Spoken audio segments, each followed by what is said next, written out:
Just this morning, Iran launched over 100 explosive drones towards Israel. At 3 a.m., air raid sirens woke us up. My wife and I gathered our kids and moved into the bomb shelter once again, waiting, praying, and trying to stay calm. Our little one was pretty scared, honestly, and was clinging to us, but praise God, every single drone was intercepted. Not one hit its mark. The God of Israel is watching over his people. I lift my eyes to the mountains. Where does my help come from? My help comes from the Lord, the maker of heaven and earth. He who watches over Israel will neither slumber nor sleep. Before this morning, we were holding on to a quiet hope that maybe, just maybe, this war would finally come to an end, that the tension would ease, that we could finally exhale again. We prayed for quiet, for the return of the hostages, for peace, for a return to normal, for the sake of our families, our neighbors, our children. But today, we were reminded just how fragile that peace is.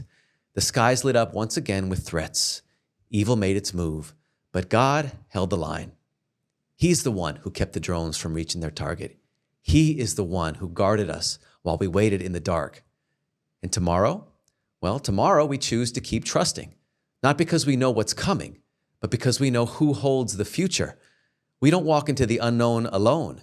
Yeshua the Messiah is our anchor, our shield, our peace. He overcomes death itself. How much more can we trust him with today and tomorrow? So let me ask you from the bottom of my heart, are you right with God? These sirens are a wake-up call, but not just for Israel, for the world. Now is the time to return to the one who saves. So on behalf of all of us at So Be It and the Jews for Jesus team here in Israel, we want you to know we're safe, we're standing strong, and we're trusting the Lord. But please keep praying for us. Pray for the peace over our children, especially the little ones who are scared. Pray for the wisdom and courage for our soldiers and leaders.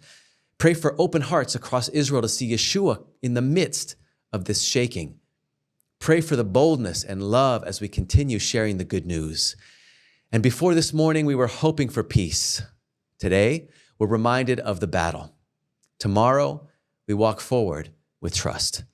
So God bless you, and may the Prince of Peace reign in every heart. In Yeshua's name, amen.